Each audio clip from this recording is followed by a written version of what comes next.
வந்திருக்கிற இடம் சூப்பர். பட்டைய கலப்பலாம். நம்ம ரேஞ்சுக்கு ஒருத்தனை அடிக்கணுமான்னு யோசிச்சேன். பரவாயில்ல, 10 நிக்குதுங்க. ஓகே, மொத்தமா வசூல் பண்ணிக்கிறேன். இந்த பொங்கல் நமக்கு சூப்பர் கலெக்ஷன்மா. யாரா நீ? என்ன பார்த்து தமிழ்நாட்டில் இந்த கேள்வியை கேட்கிற மொத ஆள் நீ தாண்டா.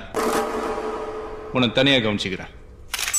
ஏய், பேரை சொல்றா. ஏன் பேர் தெரியாம அடி வாங்க மாட்டியா? என்ன அச்சுரியா நீ?